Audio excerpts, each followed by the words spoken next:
Okay, hello everyone, welcome back. So this is week 11 of the NPTEL course, Fundamentals of Protein Chemistry. This course is coordinated by Professor Das Gupta from the Department of Chemistry, IIT Kharagpur. I am Beas Mukherjee, a Prime Minister's Research Fellow from Dr. Shomode's Lab of Structural Biology and Protein Engineering. And in this class, we are going to discuss protein-protein interactions. Okay, so we are going to talk about different biophysical techniques that are used to characterize protein-protein interactions. We are going to talk about different databases, different kinds of primary and secondary structural and other different forms of databases, and we are going to talk about a lot of different topics, okay, related to protein-protein interactions. So let's begin with today's class. Okay, so firstly, let's talk about protein-protein interactions.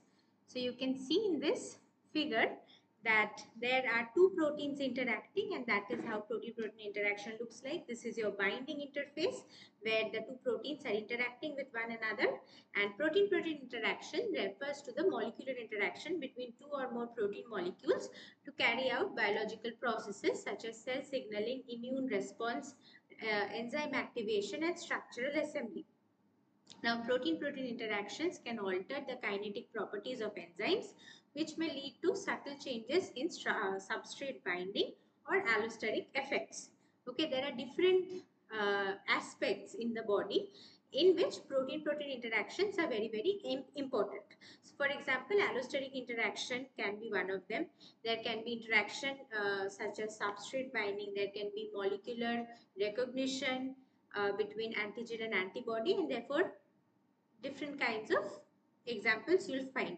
Okay, so now see what are the different kinds of examples that we see in which protein-protein interactions are involved in the different normal functioning in the body.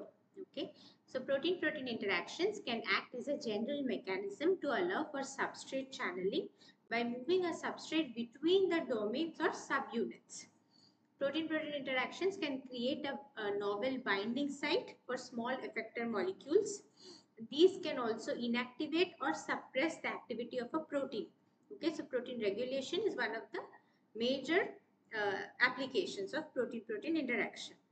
Then there can be change in the specificity of a protein due to binding with another protein, and that is how it has a different functional property. Another important role is in an upstream or downstream event, protein-protein interactions can have regulatory role. Okay, right. So now let's talk about different types of protein-protein interactions. So protein-protein interactions can be divided into two types based on the affinity of the interaction. So there can be obligate interaction, there can be non-obligate interaction. So again, coming to non-obligate interaction, so it can be divided based on the lifetime or the stability of the interaction. It can be transient and it can be permanent interaction. Then transient interaction can again be strong but transient, but and also it can be weak and transient. Okay, so now we will discuss all of these in details. Now see, based on the composition of the interacting complexes, protein-protein interactions can be classified into homo-oligomeric, that is between identical chains. Okay, both the chains are exactly the same, right? So that is homo-oligomeric or hetero-oligomeric. For example, hemoglobin. Okay, and that is non-identical chains. For example, GroEL consists of 14 identical subunits, each of 57 kilodalton, each forming two heptameric rings back to back. Okay, now obligate and non-obligate interaction. So this division was on the basis of composition. So it can either be homo-oligomeric, it can be hetero-oligomeric. Okay, now we have another type of interaction based on the affinity, which is called obligate and non-obligate. So an obligate interaction means that the constituents, which is the protomers or the monomers of a complex, they are unstable on their own in vivo. Okay, inside the body they are unstable. So the components of the non-obligate interaction can exist independently. For instance, the Ku proteins, these are involved in DNA repair and they are shown to bind to DNA as homodimers. Okay, hello, welcome back. So in today's class, we are talking about protein-protein interactions. Okay, we are talking about different kinds of protein-protein interactions. So right now, we are talking about the different ways the protein-protein interactions can be grouped. Okay, so coming to the lifetime, these protein-protein interactions can either be transient or permanent. So see, what happens is the components of the transient interaction associate and dissociate temporarily in vivo, while for permanent interactions, they are usually very stable and irreversible. For example, interleukin-5 cytokine dimer is a permanent protein-protein interaction. Next, we move on to domain-domain and domain peptide interactions based on the folds of the protein. Okay, so what is this domain peptide complexes? These are mostly transient and they are formed by the recognition of a globular domain and a short linear motif and the small interface on which the interaction takes place. So it can be between two domains, it can be between a domain and a small motif. Okay, now we'll talk about these interfaces of protein-protein interactions. Now interestingly, the archetypical protein interface is defined as a hydrophobic core. So this is the binding interface. Okay, it's a hydrophobic core and it is present only in only a minority of the surveyed homodimeric proteins. So most homodimeric proteins are stabilized by a combination of different small hydrophobic patches. So at the binding interface, it is usually not just one hydrophobic patch but many hydrophobic patches which help in the interaction. So there can be hydrophobic patches, there can be polar interactions, there can be considerable number of water molecules also bridging, okay, and assisting in the interaction. So the presence or absence of a hydrophobic core within these interfaces does not correlate with the specific protein functions. Okay. Now there is this very interesting paper which I have cited here. You can actually go through it, and it's very interesting because here they are talking about the role of histidine in mediating different kinds of interactions of proteins. Okay, so now histidine in proteins are very useful because these are they are helping in pH dependent behavior of proteins, and then pi cation interactions, pi interactions, and CH pi interactions. All of these different charge interactions, all of these different kinds of interactions, and the dependency of proteins on the pH. Okay. So histidine exhibits both pi and cation pi interactions. The affinity of the protonated histidine for aromatic residues via cation pi interactions is greater than the affinity of the neutral histidine for either cationic residues, also via cation pi interactions, or aromatic residues. So this is how there is this interplay going on. Okay, so you can go through this paper. It's very interesting. Now, there's a question on protein-protein interaction. Okay, so now they're asking you which among the following is correct about protein-protein interactions. Okay, the first point says the protein-protein interface is 50% polar. Second point is the polar residues in the protein-protein interface are usually charged. The protein-protein interface is richer in aromatic residues. Protein-protein interface exhibits both shape and electrostatic complementarity. So you can answer based on whichever you think is correct. Okay, whichever of the different options you think is correct. So based on that you can answer. Okay, you can answer in the chat box, or we can just look at the answer. Okay, so you're saying that it is C. Great. So C is 3 and 4 only. Yeah. No, sorry. So C is 1, 3 and 4 only. Okay, great. So yes, that is correct. The protein-protein interface is 50% polar, and that is correct. Okay. Now in the middle, between the protein surface and core, so polar residues in the interface are usually uncharged. The protein-protein interface is richer in aromatic residues and histidine than the protein surface. So protein-protein interfaces exhibit both shape and electrostatic compatibility to minimize their energy. Okay. Now we'll move on. So there's something very interesting here. So this is the thermodynamics of protein-protein interaction. Okay. So initially, if you see the two reagents, that is the two different proteins that are going to interact, these are protein A and protein B. Then there is something known as the encounter complex. What is that? You know that for any reaction to happen, collision is going to happen between the two. Okay. So for the collision to happen, they are going to come close by, and that is they are going to encounter one another, right? So that is called the encounter complex. Then you have your transient state, you have the intermediate state, you have the different stable state later on, right? So all of this go on after this. So see the free energy profile describing the pathway for the formation of a protein-protein complex. Okay, that is shown in the figure. So the formation of the complex AB from the free proteins A and B via the encounter complex AB star, it is shown here. The transition state AB++ and the intermediate state AB star star. So comparison of the profiles for the wild type proteins, which is shown as A and B, with the mutant affecting. So the wild type and mutant, the two are shown with different kinds of lines. Okay, one is a dashed line, one is not dashed. Okay, so that is shown here. And you can see that there are long range interactions and the mutant is affecting short range interactions respectively. So the free energies delta G are indicated both for the complex formation delta G naught and transient state, as well as changes in free energy of the encountered complex.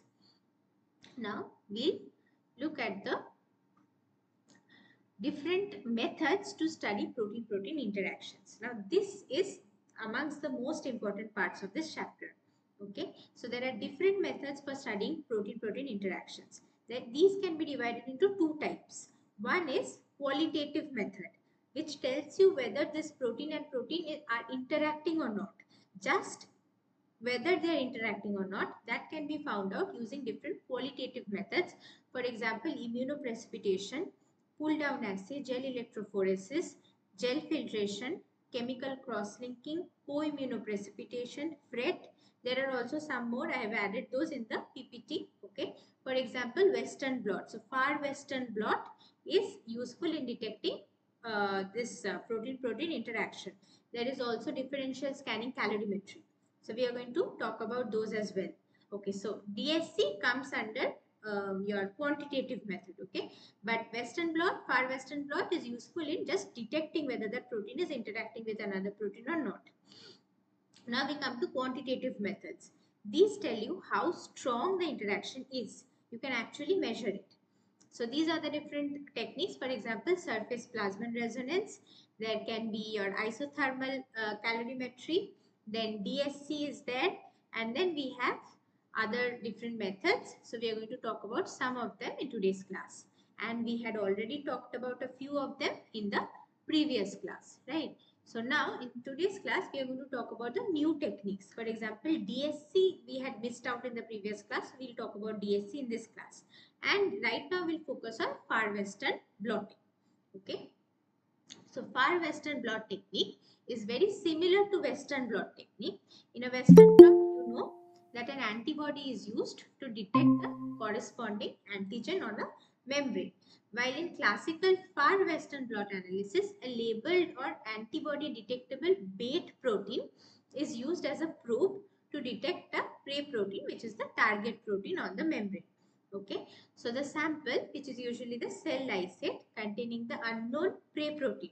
So we know the bait protein and we know that it will possibly bind to the prey protein. Okay, so there is this prey protein and it is separated by SDS, polyacrylamide gel electrophoresis, which is normal case for your normal western blot as well.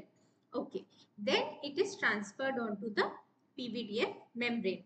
Okay, then what happens is after the transfer, the membrane is blocked using BSL and then it is probed. So the primary antibody is added, it is probed with this known bait protein, which usually is applied in the pure form. Alternatively, this reaction can be performed in gel as described later. So this is taken from a review. Okay, so the source is cited. You can go back to the review. You can go through this portion. Following the reaction of the bait and the prey protein, the detection system dependent upon the bait protein is used. And so here you can see that the antibody is actually conjugated with HRP, which is horseradish peroxidase. And when the substrate is added to HRP, it undergoes a chemical reaction and it gives a specific color. So that is detected in the your ChemiDoc device, right? So that is how you can detect whether the prey protein is present or not. So that is how you perform far western blotting. So this is how we can say that protein-protein interaction is there for this particular protein. Okay. Now there is something which is a very important topic for your exams, and this is monoclonal antibody production. Okay. So what is monoclonal antibody and what is polyclonal antibody? That is something that you have to remember. And also what is hybridoma technology. So all of these are very, very important. So see what is happening here. You can see that mouse is there and the mouse is immunized. Okay, so antigen is introduced into the mouse. Then what happens is screening of the antigen production and removal of the spleen. So you know that in the spleen the T cells are produced. So these T cells are now containing the antibody. So this is removed. Screening of the antibody production, removal of the spleen. So next, for third step, what we are taking is fusion of the myeloma cell. So myeloma is a cancerous cell and with the spleen cell. So these two are fused using the polyethylene glycol to produce hybridoma cell. Okay. So what is hybridoma cell? Hybridoma cell has a special characteristic. So we're going to talk about this very soon. Now this hybridoma cell will have the special characteristic so that it can survive in a media which is called a hat media.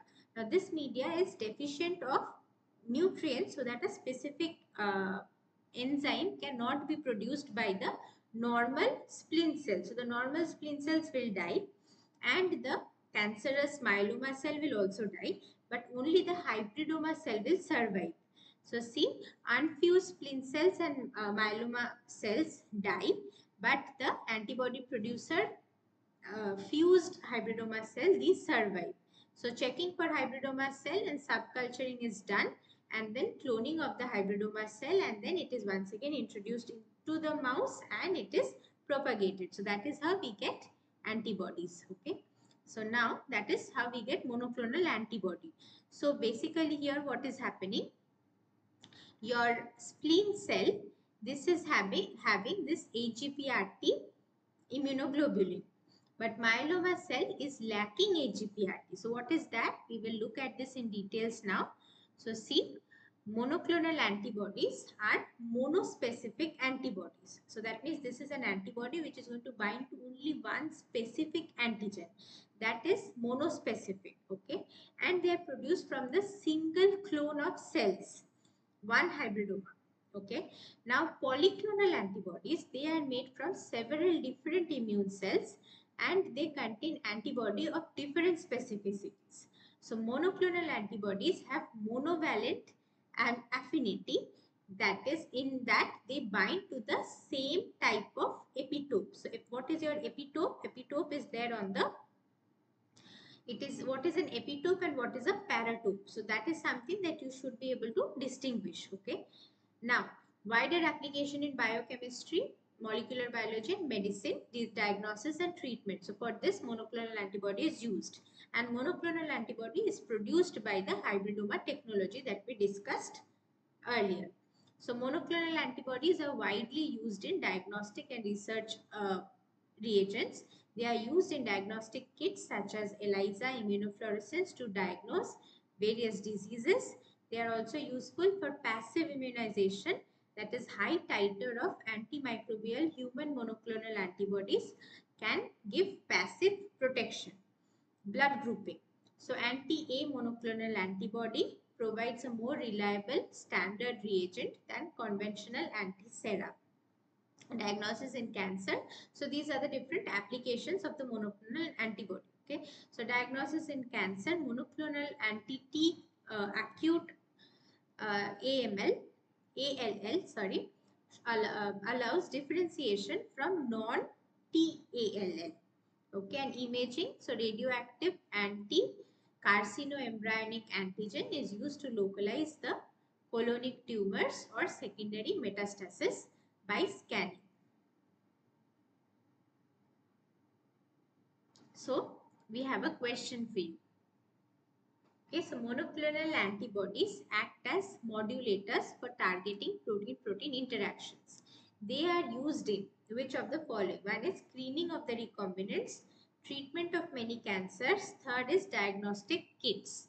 So which one of the following do you think uses monoclonal antibody? You can answer in the chat box.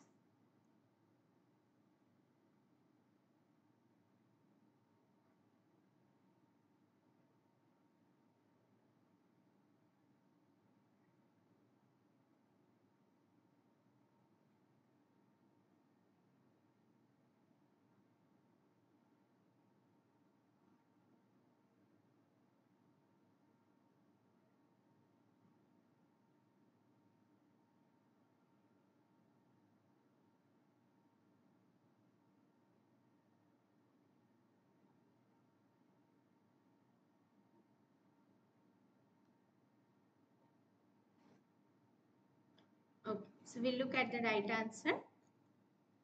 So the right answer is option number A. Okay. So monoclonal antibodies are used in the screening of recombinants, the treatment in oncology and autoimmune diseases, and diagnostic kits. So all the three are correct. So all the three can be used for uh, monoclonal antibody application. Next, we'll talk about DSC. But before that, I will explain this hybridoma technology to you a little. So we'll go back to hybridoma technology.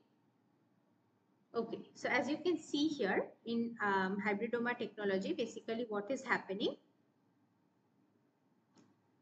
So your spleen cell, this actually produces the antibody, but myeloma cell does not produce any antibody as such, and this can grow independently, whereas this one cannot grow independently. Okay. So in the hat media, what is hat media? This is actually hypoxanthine aminopterin thymidine media. So since this spleen cell has HGPRT, it survives for some time but then dies in hat media. And this aminopterin, what is happening? This actually blocks the de novo pathway of the nucleotide synthesis. So because of that, the cells die. The cells must therefore use the salvage pathway, which requires this enzyme HGPRT. Now, since the spleen cells have HGPRT, the cells are going to survive for some time but eventually die. Myeloma cell does not contain HGPRT, so it is anyway going to die. Okay, but hybridoma, it is going to contain this HGPRT enzyme, plus it is also going to be used. It is going to be able to use the salvage pathway, and therefore it survives. So both antibody production and HGPRT. So spleen cell is going to be able to produce the antibody, and it is going to be able to produce the HGPRT. So when both of these characteristics are going to be there, it is going to survive. So later on, screening and all is done using ELISA and other different techniques, and finally we get the monoclonal antibody. Okay. So now we are going to discuss about, one second. Okay. So now we are going to discuss about differential scanning calorimetry. So differential scanning calorimetry is a biophysical technique which is used to study the thermal stability, folding and interactions of proteins. So for protein-protein interactions, DSC provides direct and label-free information about the thermodynamics. Oh, sorry, you had answered, I had not seen. Okay, so the right answer that you had said was B. Okay, okay. We'll check once again whether, okay, so the right answer actually would be A, and A includes all the three. Okay, great. All right. So we'll carry on. So what is DSC? Alright, so differential scanning calorimetry. So what happens in DSC is that for protein-protein interactions, DSC provides direct and label-free information about the thermodynamics of binding and complex formation. Okay, now the principle of DSC. So see, there is this reference cell and there is this sample cell, and the heat, the amount of heat that is absorbed is actually measured. So see, DSC measures the heat capacity of a protein as a function of temperature. Okay, so when a protein unfolds upon heating, it is getting denatured. It absorbs heat, leading to an endothermic peak. So the melting temperature corresponds to the midpoint of this transition. Okay, so when two proteins are interacting, their complex often has a different stability compared to that of the individual proteins. So most likely the complex is going to be more stable. So what happens is, definitely the melting temperature is going to shift. So if two proteins are interacting, they are going to have a different melting temperature compared to the free individual protein. So DSC detects this shift as TM, or changes in the enthalpy and heat capacity of the unfolding. Okay, very simple concept. Now let's look at how to interpret this data. So for example, if you see this plot, you can see that this is the CP. CP is shown in the y-axis and the x-axis is your temperature, and the midpoint of this peak is the TM, which is melting temperature. So what is melting temperature? The temperature at which half of the population of the protein has been unfolded. that is melting temperature. Okay. Now, higher melting temperature means that the protein is very stable. It can also indicate that there is a formation of a complex between two proteins, because of which the stability of the overall complex has increased. Right. So, lower Tm means that it is getting destabilized and easily unfolding. Another thing is enthalpy of unfolding. So this reflects the energetic contribution of non-covalent interactions, hydrogen bonds, van der Waals forces, etc., and changes in the enthalpy upon complex formation indicate energetic coupling between the interacting proteins. Okay. Then there is change in heat capacity. So this correlates with the changes in the protein's solvent accessible surface area. One second. Yeah, okay. So the protein solvent accessible surface area. Now you already know what this is because we have discussed this in one of our previous classes, right? And so what happens is initially when this is a free protein, it is having a larger solvent accessible surface area. But then when another protein is coming and binding to it, you see that this area is not included in the solvent accessibility anymore. And so what happens is the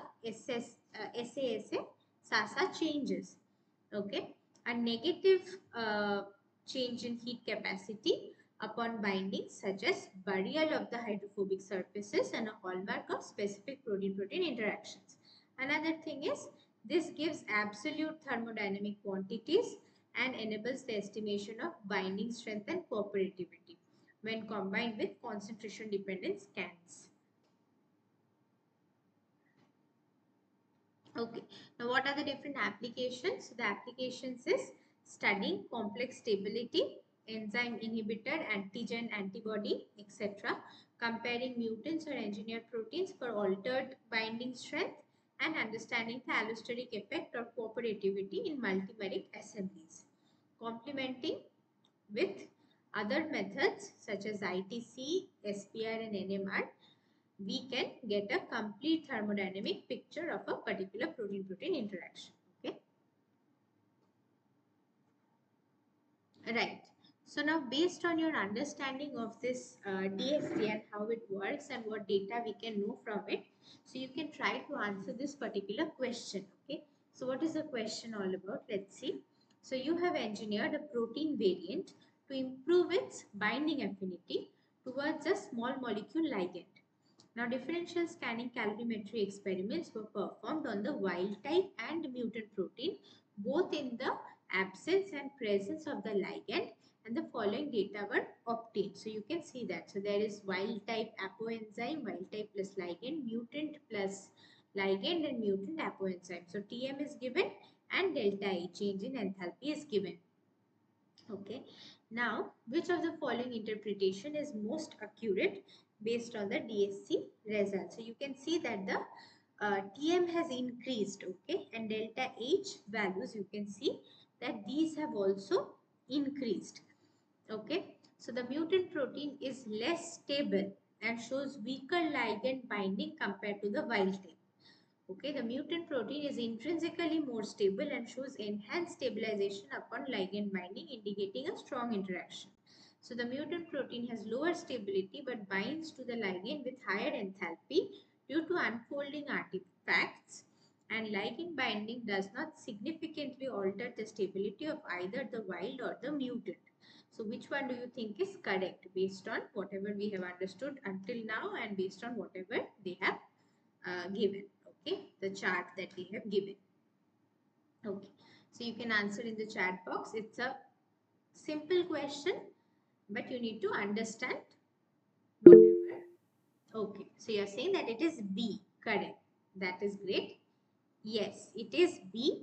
And why is it B? Because we saw from the graph that the Tm increased in case of the mutant and the Tm also increased in case of ligand binding. So for both the wild type and the mutant with ligand binding, we saw Tm increased. So definitely stability increased.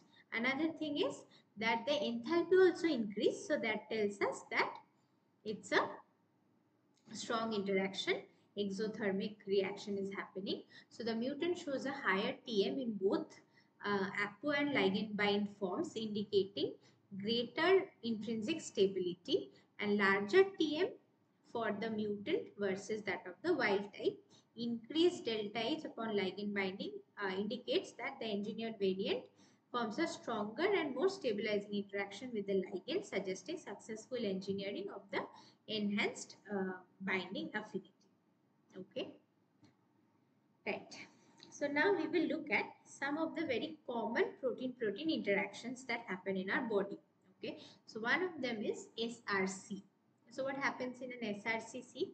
So this an SRC non-receptor tyrosine kinase phosphorylates a variety of protein substrates that perform specific cellular functions.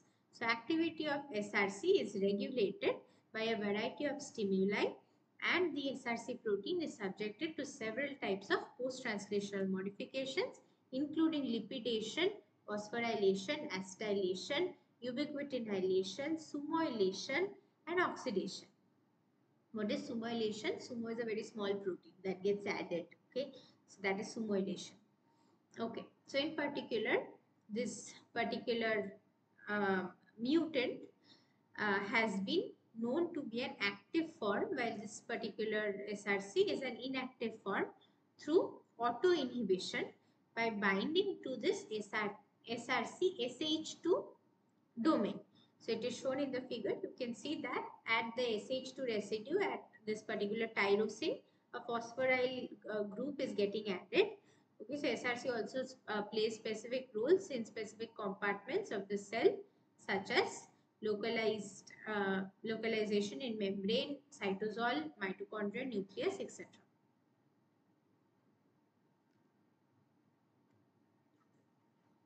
Okay, so now we'll talk about the SRC homology domain. So the question is, there are a few options. You have to say which one of these are correct. Okay, so option number 1 says it is one of the two small protein binding domains found in the SRC oncoprotein. SRC is a non-receptor tyrosine kinase protein. It includes SH2 and SH3 domains and tryptophan kinase domain. Activated SRC regulates the activity of matrix metalloproteinase enzyme. So which of these do you think would be correct? You can answer in the chat box so we can look at the answer.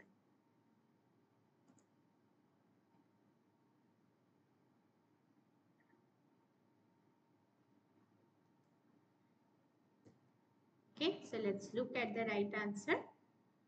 Okay, great. So you have already answered. That is great. So you are saying that it is option number C, right? So yeah, that is correct. That is absolutely correct. It is option number C. So SRC homology domain is one of the two small protein domains found in the SRC oncoprotein, and it is a non-receptor tyrosine kinase which is encoded in humans by the SRC gene. So this includes an SH2 domain, SH3 domain, and tyrosine kinase domain. And activated SRC regulates the activity of the matrix metalloproteinase 9. Okay, so I guess then all the options would be correct if this is the right answer. Then okay, anyway, so now we will move on to the next protein-protein interaction. So molecular mechanism of the SH2 domain. So see what happens in this SH2 domain. In the inactive state, the SRC homology 2, that is SH2 domain of the SRC, binds to the phosphorylated carboxy terminal tail, and the SH3 domain engages the SH2 kinase connector. So SH3 and SH2 domains are rigidly coupled through a stiff linker. Okay, so dephosphorylation of this particular tyrosine or ligand engagement by the SH2 and SH3 domain melts this rigid coupling and releases the active kinase domain to allow substrate phosphorylation. The inactive state of the SHP2 is maintained by interaction between the amino terminal of SH2 domain and the phosphatase domain that occludes the phosphatase active site, and it locks it in inactive conformation. So simultaneously, the phosphotyrosine binding site of amino terminal of SH2 is deformed, and it impairs its ability to bind to the tyrosine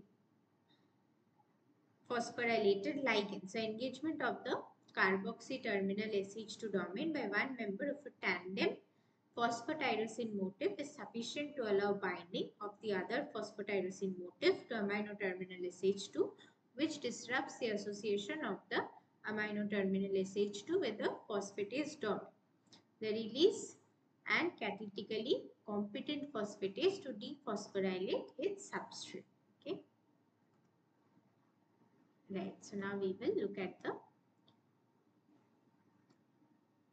look at this in little more details. So this SH2 domain binds the phosphotyrosine residue within the correct context of adjacent carboxy terminal amino acids.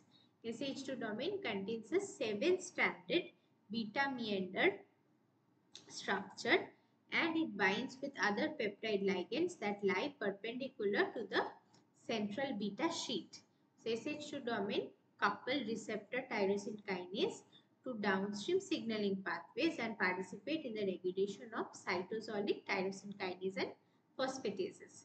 So PTB domains such as SH2 domains also bind to the phosphotyrosine containing sequence motif within the correct context of the adjacent amino terminal amino acids.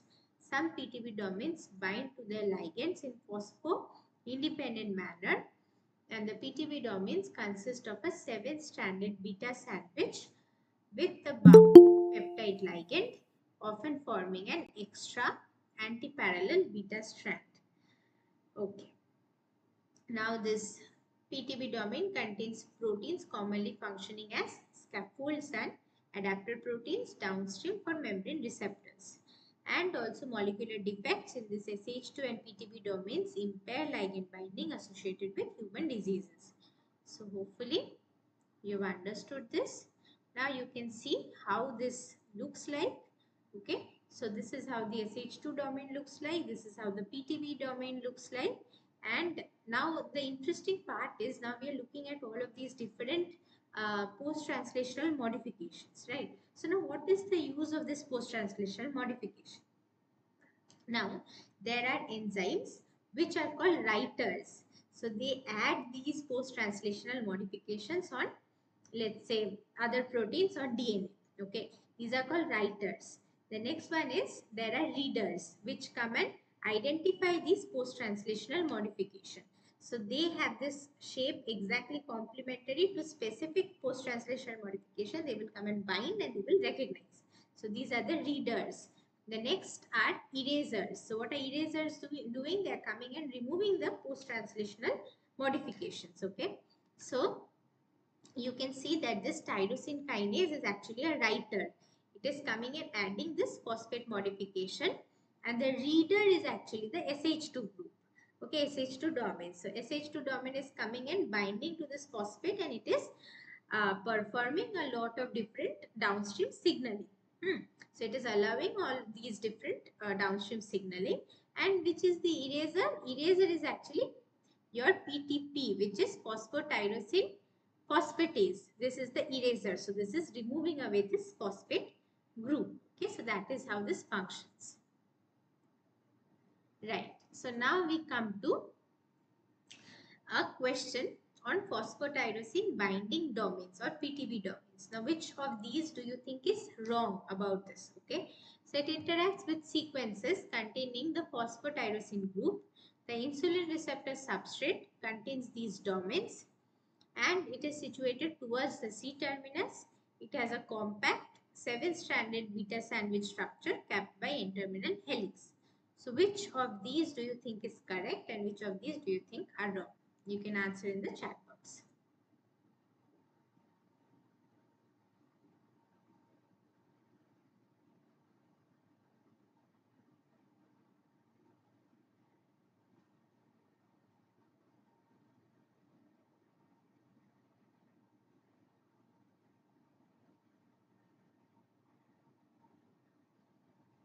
Okay, so we can look at the answer. We have an answer, I guess. Okay, so you're saying that it is C. Great. Let's see which is the right answer. So right answer according to the answer sheet that we got, it is B. Okay. And PTB is situated towards the N terminus and it has a, so here it is saying that this is situated towards the C terminus. So basically PTB is situated towards the N terminus and this has a compact 7-stranded beta sandwich structure capped by a C terminal helix. Okay. So both C and D are not correct. 3 and 4 options are incorrect. Now we come to another question.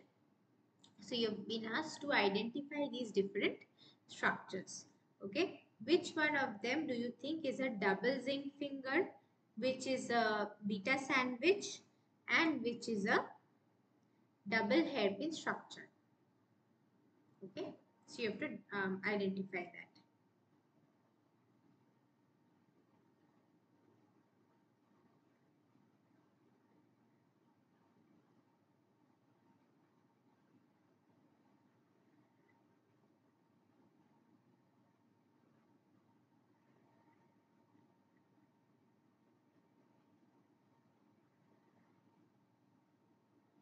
C. All right. All right. Let's look at the right answer. Yes, that is correct. It is C. Okay. So one is beta sandwich of, so these are all PDB ID. You can go through it. You can just type on PDB and check. Okay. So you will get to know about the protein. And then there is the double hairpin structure. And the last one we can see right from here we can understand that there are oozing fingers. Okay. Right. So we'll move on. Now we'll talk about something called peptidomimetic. So what is a mimetic? Mimetic is something that is actually uh, looking like something else and it is trying to act like something else. It is basically mimicking something else. So peptidomimetic is something that mimics a peptide. Okay. So peptidomimetics are small proteins like chains designed to mimic a peptide and they have peptide bonds and the molecular weight is less than 700 Dalton. Okay, not even 1 kilodalton. It's even smaller than that. Now, peptidomimetics are chemical structures derived from bioactive peptides which initiate natural molecules. Okay. Now, they arise either from modification of an existing peptide or by designing similar systems that mimic peptides such as peptoids and beta peptides. Okay, so altered chemical structure is designed to adjust the molecular properties such as stability and biological activity. So that is why we have these peptidomimetics. Okay, now they can be of different groups.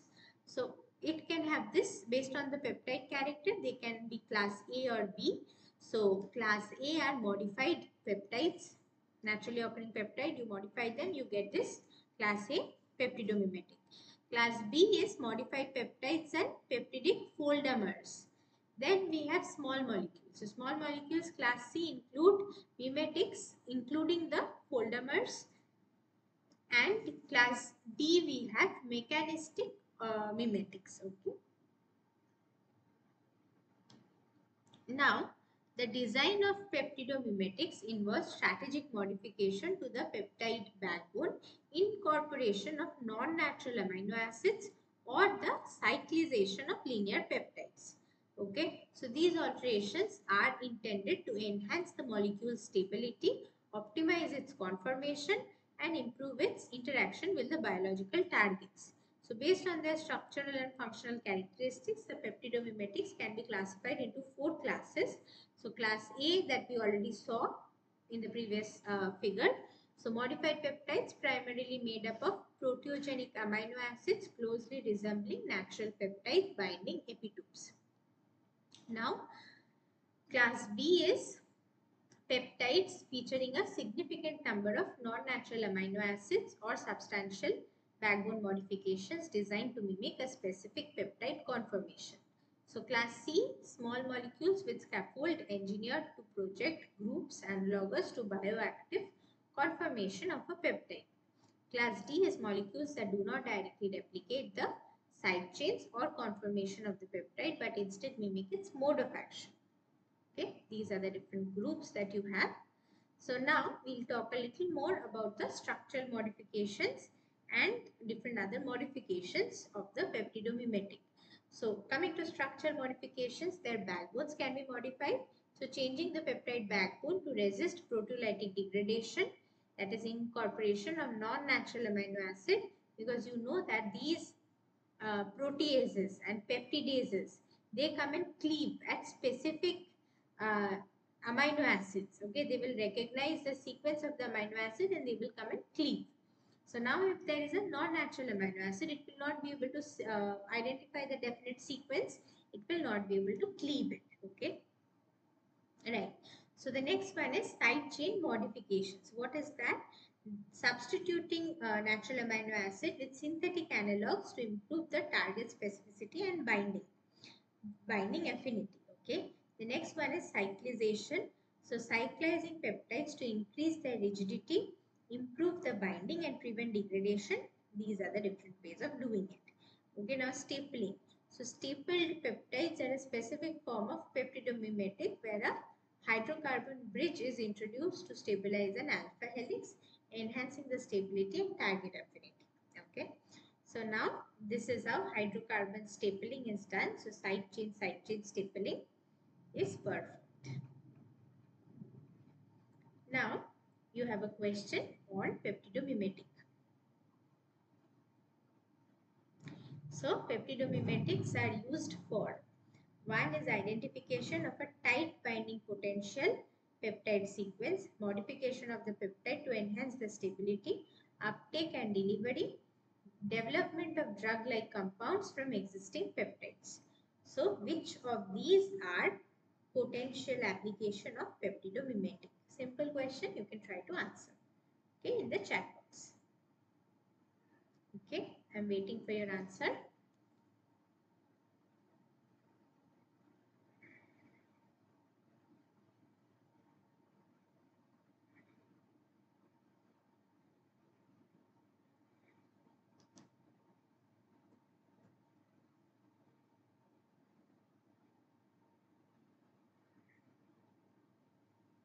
So peptidomimetics is useful for identification of peptide sequences that bind very tightly with the target sequence, modification of the peptide sequence to improve its stability, uptake and delivery into the cell, right?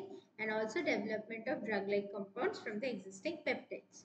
So the right answer would be C, that is all the three. Correct. So now what is the difference between peptide and peptidomimetic? So see, peptides, they can have limited stability towards proteolysis. There can be rapid excretion, so it can be removed from the body easily, poor cell permeability and interaction with multiple targets. Okay, so these can be different methods. Then for the peptidomimetic, this is having higher stability towards proteolysis, better transport properties, selectivity against non-target proteins. So these are the different reasons why people make peptidomimetics. So peptidomimetic is a synthetic tool used for drug discovery and it is used for identification and modification of peptides which can interact with a biological target. Okay. Now, we have something called the stapled peptides. These bind to estrogen receptor using a hydrocarbon link to stabilize them in the form of a beta sheet, random coil, turn and alpha helix. Which one do you think is going to happen? Okay.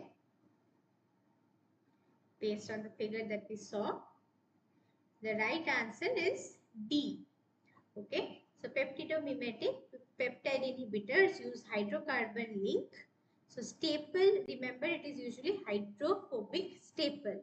Okay. So hydrocarbon link to stabilize them in an alpha helix form which are known as stapled peptide, and shape complementarity is required to interact proteins with polypeptide here. Now we are going to talk about some very important hormones in our body. Okay, so one of them is angiotensin, the other one is renin. So these are very important components of our body. and useful for regulation of the kidney function, blood pressure level, etc. Okay. So see what is happening. There is this angiotensin. Okay. Now angiotensin is 255 residue long. It is cleaved by renin and it forms angiotensin 1. Okay, sorry. So angiotensinogen. This is a zymogen. Now, this angiotensinogen is cleaved into the active form, which is angiotensin 1. It is 1 to 10 amino acids, and angiotensin, another angiotensin, which is 1 to 9. So, this conversion is done by ACE2. Okay. Then what happens is ACE converts angiotensin 2, which is 1 to 8 residues, and this is further converted by ACE2 into angiotensin 1 to 7 residues. So these are all preventing this activity of the vasoconstriction and fibrosis, oxidative stress, inflammation, etc. Okay, and it is helping in okay, so angiotensin 2 is mediating all of these things, but angiotensin 1 to 7 is preventing all of these things. Okay, and it is in fact helping in vasodilation, vascular protection, anti-fibrosis, anti-proliferation, anti-inflammation, and nitric oxide production, which is a antioxidant. Okay, so that is what its role is. So now the renin angiotensin system, which is called RAS, and ACE2 angiotensin. The protease renin converts angiotensinogen into angiotensin 1, which is subsequently converted into angiotensin 2 by angiotensin converting enzyme, that is ACE. Now Ang2 can bind to the angiotensin type 1 receptor to exert action such as vasoconstriction, hypertrophy, fibrosis, proliferation, inflammation, and oxidative stress. ACE2 can convert angiotensin 1 and 2 into angiotensin 1 to 7. So this enzyme now binds to the MAS receptor to exert action such as vasodilation, vascular protection, anti-fibrosis, anti-proliferation, anti-inflammation. So angiotensin 2 can bind to the angiotensin type 2 receptor to counteract the aforementioned effects of the AT1R. Okay, so that is how the enzymes function. So now, which of the following is or are incorrect about ACE inhibitors? Okay, it produces angiotensin 2 that causes blood vessel contraction to increases blood pressure. Angiotensin 1 is a hormone that is converted from angiotensin 2 by the enzyme ACE. ACE is a highly specific carboxypeptidase. So to know whether it's a carboxypeptidase or whether it is a N-terminal aminopeptidase, you'll have to look at the figure, and in the figure you'll be able to see which which residue is getting cleaved, whether it is the last residue or the first residue, right?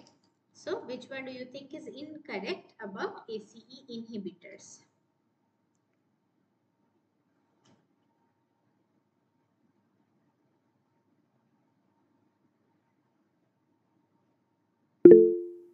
D. Okay, great. Let's see which is the right answer. Okay, so the right answer is actually C. So both 2 and 3 are wrong.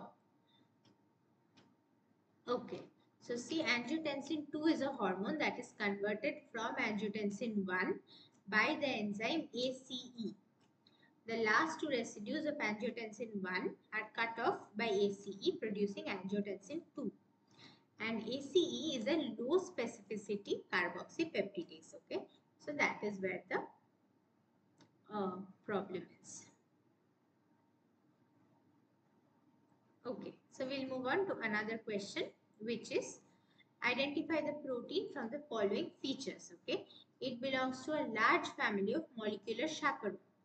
It has a key role in protein maturation, refolding, and degradation. It is involved in protein folding in response to stressful conditions such as exposure to high temperature. And it is involved in the folding of signal transduction protein. So which one do you think? So you can understand from here that large family of molecular chaperones, and whether this is a heat shock protein, which heat shock protein is it? Okay, so that you can answer from here. C, okay, heat shock protein HSP70. Okay, so the right answer is HSP90. Okay, the first 3 points are features of HSP, and the fourth one is specially for HSP90. Thus, HSP90 is the correct option. Okay. Now we look at this. So we know we had already read about this GroEL and GroES. Okay. So these are chaperones, and you know that it is present this step of chaperonin action.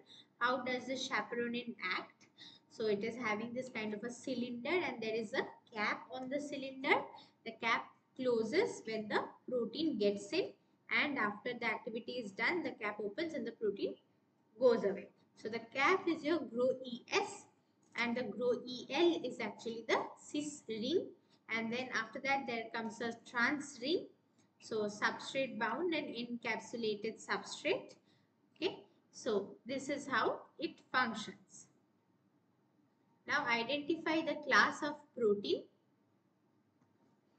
and its domain from the given image below. So whether this is a chaperonin or whether this is a proteasome, that is the first point. Then which is the GroEL and which is the GroES, that you have to find. Okay, which is cis and which is trans, that also you have to tell me. Okay.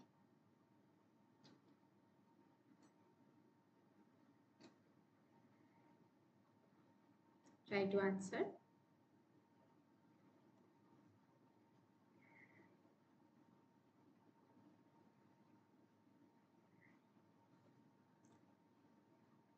Right, so you're saying that it is A.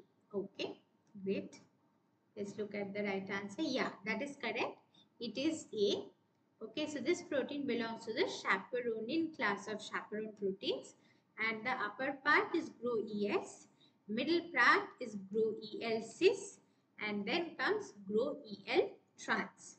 Okay, so ES, you can see, you can remember this as small, and L you can remember this as large because it's the larger part of the cylinder. So this is just a small trick for you to remember this. Okay. Now we'll talk a little about databases. Okay, protein databases. Now, what is the difference between a primary and a secondary database? Okay, and some of the examples are given for your understanding. So see, the primary database, this actually stores raw experimental data, for example, sequence structure and spectrum. Okay.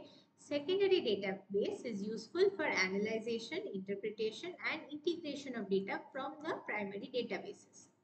So string, biogrid, intact, dip, these are different secondary databases about protein-protein interactions. Okay. In protein engineering, these sources help to identify interaction interfaces, mutation target and stabilizing residues. Okay. Now, PDB. This is the database containing the structures of all proteins. Okay. UniProt is also a secondary database. It contains information about a lot of different things of a particular protein. Okay. So you can see that iTazard, Fire2, predict protein, and then you have this GenBank and protein data bank. So these are important primary databases. Okay, and then for the secondary databases, this is actually the important examples would be UniProt KB, which is a knowledge database, Interpro, Ensemble, etc. Okay, Unifam and String, etc. Right. So now you try to answer this question. We have almost come to the end of the chapter. So choose the correct statement about the database of interacting proteins, that is DIP. Okay. The secondary database combines the experimentally inferred data taken from primary database with computational prediction of molecular interactions. The predictive database combines the experimentally inferred data taken from primary database with computational prediction of molecular interactions. The predictive databases combine the experimentally inferred data taken from the secondary database with computational prediction of molecular interactions. Secondary database combine the computational prediction data taken from predictive databases with experimentally inferred data of molecular interactions. So which of these do you think would be, which one of these do you think would be the correct option? A. Okay, great. Okay, so it's actually B. Primary databases collect experimental molecular data, interaction data exclusively from the peer-reviewed scientific publications. Secondary databases or meta-databases seek to integrate this data curated by several primary databases into one integrated repository. Predictive database combines the experimentally inferred data taken from primary databases with the computational prediction of the molecular interactions. Okay. So this would be the correct option. Now these are the different references that I have used. So the different sources are cited here. You can use them for your reference. Okay. Thank you so much for your time. Okay, and have a good day. So we'll meet once again next week. Thank you so much. We have an extra class this upcoming Saturday. So we can meet once again, and in the extra class I will talk about a lot of different topics. Okay, and we'll discuss some new questions. Okay. Thank you. So it will be a revision class for you before your exams. Thank you so much. We'll see you in the next class.